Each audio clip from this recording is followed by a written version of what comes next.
Hello, I'm Sam from Cultaholic.com, and this is Graded for NXT and 205 Live, where I take a look at each show segment by segment and award each little bit a grade from A+ to F. I don't know why I was doing that. This week, we have the second part of the round one, number one contendership tournament on 205 Live, and we have week one, round one, Dusty Rhodes Classic on NXT. So, without any further ado, hit the intro.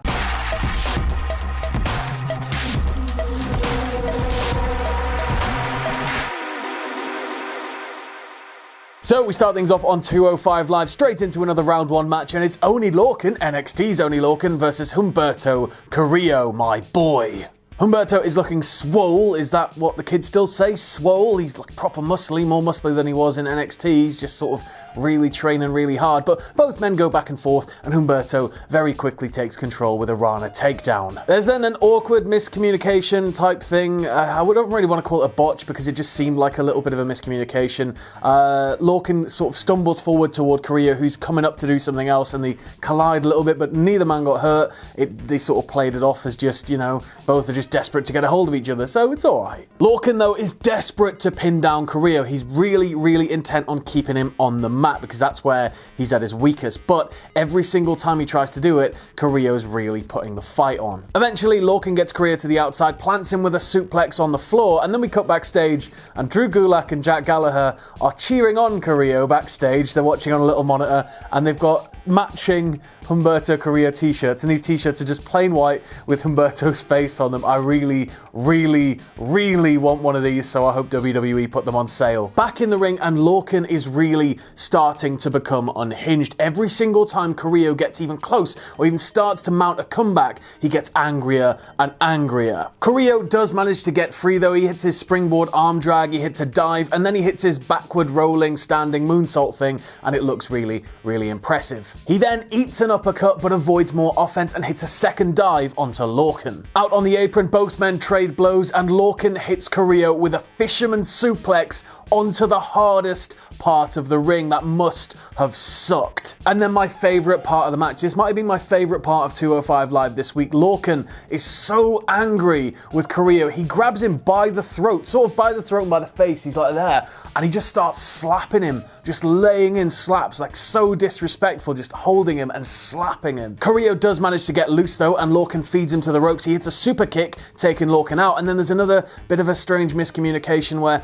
Carrillo goes onto Lorcan's back. Lorcan accidentally drops him, and it just seemed a little bit awkward, but we're just gonna forgive that and move on. Carrillo teased the moonsault earlier in the match, but now he has the opportunity to actually follow through. He goes for it. Lorcan gets his leg up and knocks him clean out. Lorcan hits the half and half and picks up the win, and backstage, Drew Gulak is furious. Now, I was torn between giving this one a B or a C bracket grade, and I think I'm gonna have to give it a C+, and I'm really sorry, but I'm gonna have to give it a C+.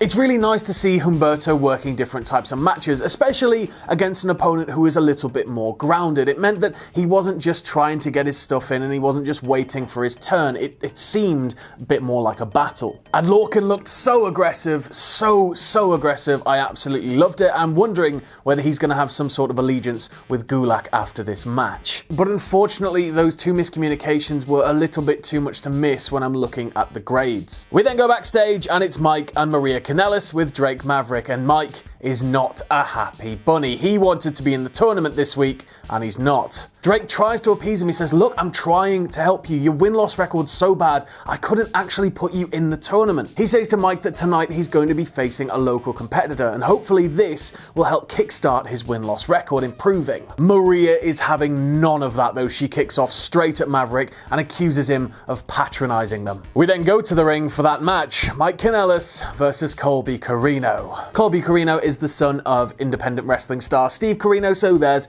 a nice little fact for you. But this is not gonna be a good night for Colby, because Mike jumps in before the bell can even sound and just starts attacking. It's just an attack. He just lays him out. I bloody love seeing this side of Mike Kanellis, this desperation, this wanting to prove himself, but his inability to actually do so. Maria's shouting abuse at Colby from ringside. Mike hits the finish, and then they both pose over his prone body. Now, I hate having to grade squashes. Everybody that watches this show regularly knows that I don't grade squashes on the same curve as a normal match because they're not really a match. It's always one-sided, but God damn, this week, I think I'm actually starting to love Mike Kanellis. His character's great, his character work is amazing. He's so good at portraying this frustrated person that I think I'm going to have to break the C bracket and push it to a B. So I'm in the B bracket, but let's not go crazy. This gets a B-. I just can't wait to see where Mike's character's gonna go. I'm hoping that he's gonna become sort of a ruiner of 205 Live, like somebody that just comes in and spoils everything until there's like a huge blow-off, but only time's gonna tell. We then cut to another backstage segment, and Tony Nese tells us he's going to win the tournament, and then Cedric, it cuts to him, and he says pretty much the exact same thing. And then we go back to ringside for tonight's main event, the final first round match of the tournament, Akira Tozawa versus Cedric Alexander. Tozawa seems to have Cedric scouted in this one. He goes for an early dive, but Cedric manages to roll back in the ring and put a stop to it. Cedric starts to get on the front foot, he takes him to the outside of the ring, he lays in some strikes, takes him back, but back in the ring,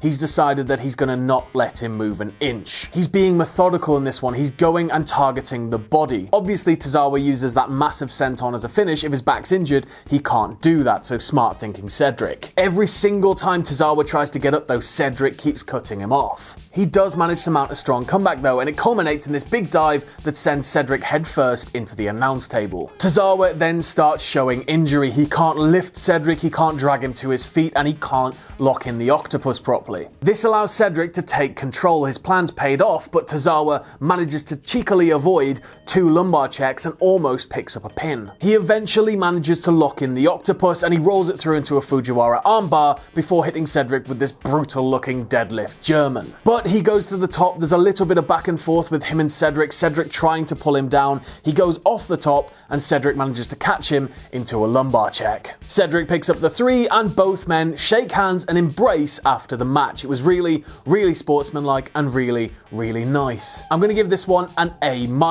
Both men are undoubtedly standouts of 205 Live, 2 of the best stars that WWE has to offer in terms of in-ring work. But Cedric's aggression in this one, that new dimension to his character, was just really, really cool. In terms of an overall grade for 205 Live this week though, I'm going to give it a B-. The main event was solid. Even the squash match I thought had really good merit. I would have liked to have seen Lorcan and Carrillo given a little bit more time to breathe, but I understand the show's got to be kept quite short. But at the end of the day, at the end of this episode, I care so much now about the title picture in 205 Live, like so much. It's done its job perfectly. But anyway, enough about that, let's move on to NXT. So on to NXT, and this week's show opens quite nicely with a cold open card in memoriam to King Kong Bundy, the WWE legend who sadly passed away this week. But moving on to the show, as I said in the intro, it's Dusty Rhodes Classic time, which means it's going to be Tag Team Madness, and this episode is 15 minutes longer. It ran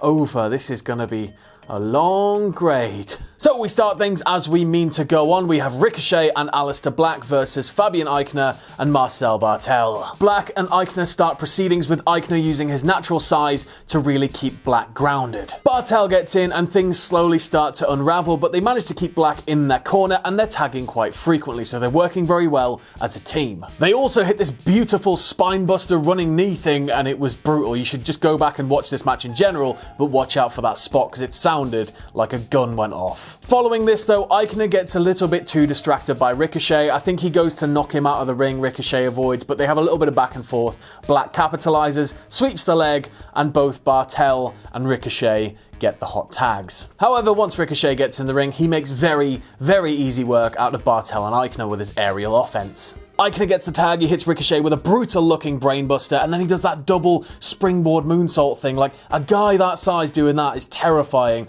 Hits it, but he can't pick up the 3. Ricochet then eats a springboard tornado DDT after Barthel connects with him on the ropes, and then both men start goading Ricochet. Barthel gets right in his face and he screams "Was ist los, Ricochet?" which basically means, "What's going on, Ricochet?" He's goading him, he's being a proper little snidey bastard. And he's doing it all in German. I will never not love foreign heels using their own language. Ricochet escapes, gets the hot tag to Black, and then Barthel just feeds Ricochet straight into the ring post, and they're able to just keep him in that corner. Ricochet then hits a huge dive to wipe out Barthel on the outside. Black goes for his springboard moonsaulty thing, but Aichner catches him. Aichner then tries a sit-down pin, but Black gets out of it, hits Black Mass, and picks up the 3. There is nothing that I can possibly do other than give this match a firm A. It was an incredible showing from both teams, and with Ricochet and Black, moving up probably soon because they're appearing more on Raw and SmackDown, it was just breathtaking to see Aichner and Barthel get such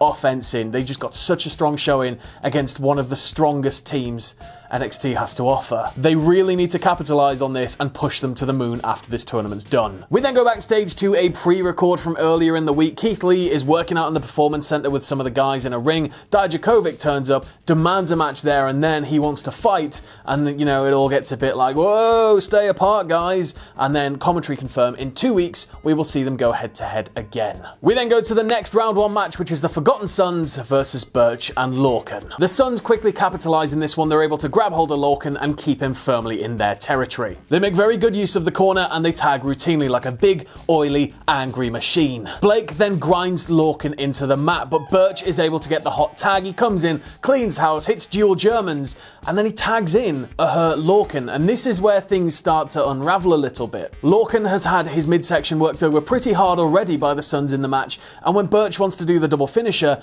he can't support the weight. He just can't physically lift. He is, though, able to hit this massive, horrible, scary looking dive before getting turned inside out by Cutler. And this is where things really start to break down, because Cutler locks in a Boston Crab and Lorcan's back is done. Just as Lorcan's about to tap, Burch makes the save with a headbutt. He gets the tag, comes in and takes it back to the Sons. Eventually Burch and Lorcan are able to hit their double finish, but Blake cuts off the pin. They then hit that horrible corner knee power bomb where they power bomb the guy into somebody's knees, and then that top rope assisted stomp, and the Forgotten Sons pick up the 3 to progress in the Dusty Rhodes Tag Team Classic. I'm going to give this one a B-. It was a great match, full of aggression, but it felt a little bit too all over the shop in places. And the thing that confused me was that Lorcan was in agony with his spine, but then he was able to just go and do like a mammoth dive. I get the adrenaline aspect of it, but it just felt like he sort of pick and choose when to sell instead of really actively selling the back. But the Sons came out of this one looking great. They work together so well as a tag team unit. I think they're going to be a genuine, credible threat in this tournament. We then have an in-ring segment, except it's not really in-ring, an in-arena segment with Velveteen Dream. He comes out to commentary and he stands on the commentary table. He says he's just out there to remind us that he's the new North American champion, and just as those words leave his mouth, Matt Riddle's music hits. Riddle calls him bro and congratulates him on winning the title, but he wants the belt. Dream then reminds Riddle that he's not his bro and that the spotlight belongs to him, and as he says that, he clicks his fingers and all of the lights go out except a spotlight firmly on Velveteen Dream stood on top of the announce table. It was beautiful. We then go on to our next round 1 match, and it's Moustache Mountain versus the Street Profits. Moustache Mountain seemed pretty in charge in the very opening stages of this one until Trent gets driven back to Street Profits' corner, and he stays there for a little bit. Ford then starts laying in kicks and he takes Trent all the way to the mat, but Trent is able to hold right up and hits a DDT. Once Bates in, he takes it to Dawkins, he hits his standing shooting star press, tries to pin, Ford breaks it up, and Trent dumps Ford to the outside. At this point, Dawkins is able to capitalize and Moustache are pushed squarely onto the back foot. We get to a point where Ford dives to the outside and Bate takes it to Dawkins, and then weirdly, the Street Profits make an illegal tag. So up to this point in the match, the Street Profits have been in this corner, the bottom right of the screen, Moustache Mountain in the opposite corner, top left. But when Ford tags in, he's in this corner, and the referee just allowed it. That shouldn't be something that's allowed to happen. There's a tag rope for a reason. Dawkins then hits a spinebuster, Ford hits his massive frog splash, but Bate still kicks out and everybody is losing their minds. Trent hits a dragon suplex on Ford onto the apron and it looks really gnarly, and back in the ring, Tyler is able to pick up Dawkins and deadlift suplex him. Trent then picks up Dawkins into the torture rack position, Tyler jumps off the top rope, double foot stomp, and they pick up the 3. I'm going to give this one a B. There was so much going on, it was properly blink and you'll miss it. Both teams got a really good showing, but Profits came out of this one looking like megastars. Their performance, their desperation, everything about them in this match was just perfect. And now we go to tonight's main event, which is the Undisputed Era versus DIY. So both members of DIY enter to their own music and they meet on the ramp, and Ciampa, while his music's still playing, sort of does that to the screen, and the DIY Tron comes on and DIY's music hits. Everybody loses their minds. Gargano and Fish start off strong in this one. Gargano is able to fight off both members of Undisputed Era before tagging in Ciampa. Both teams make very good use of tags, but again, DIY just seem to pip it and come out on top. Gargano also hits a very nice dive to the outside. Undisputed, however, manage to gain some traction. They take Johnny to the outside, then back in the ring, they grind him down in their corner, and they tag routinely, keeping him firmly in their territory. Undisputed keep double teaming Gargano, and he's eventually able to get out and get the hot tag to Ciampa. Crowd goes wild. Ciampa hits O'Reilly with a Tower of London, and then he just suplexes him to hell just over and over and over again. Gargano takes care of Fish on the outside. Ciampa goes for a blue thunderbomb thinking he's going to win. He's not going to win. He tries for the pin. He only gets a 2. Gargano then tries for his springboard step through spear thing, but he gets caught by O'Reilly into a guillotine. After a lot of agony on Johnny's part, Ciampa comes running in and makes the save with a knee. And then the match enters what I'm going to refer to as strike mode. Gargano and O'Reilly are just going back and forth and back and forth, and it just goes on until there's a double down. And this is where Undisputed are able to capitalize. Fish hits Ciampa with an avalanche Michinoku driver. O'Reilly comes piling in with a massive knee, and then he locks in a cross arm breaker, and then Fish goes to the other turnbuckle and connects with a diving headbutt. Everybody is selling the desperation at this point, and it's perfect. The match completely breaks down. Ciampa then hits a spike DDT. Gargano hits his springboard DDT, but it's not enough. There's only one move that's going to put them away, and it's the DIY meet me in the middle kick. They hit it, they pick up the 3, and they advance to round 2. I'm going to give this one an A. The uneasy partnership of DIY seems to be strengthening, but as we know from the other week, Johnny said to Candice that he knows what he's doing, so I think there's something in the works. The match was insane in itself. It was non-stop action, non-stop drama. All 4 men really sold the importance of the win. But in terms of an overall grade for NXT this week, I'm gonna give it an A. We've been complaining for a while that the NXT tag divisions felt a little bit hollow. Well, not after this, not one little bit. I still think, though, for my money, the standouts of this episode were Barthel and Aichner. I think they need to be pushed to the stratosphere. And that has been graded. Thanks for watching. Let us know what you think in the comments below. You can follow Cultaholic on Twitter at Cultaholic. You can check us out on Facebook at facebook.com/Cultaholic. If you like what we do here at Cultaholic, you can check us out on Patreon at patreon.com/Cultaholic. And no matter what you do, don't ever forget to hit subscribe and join us.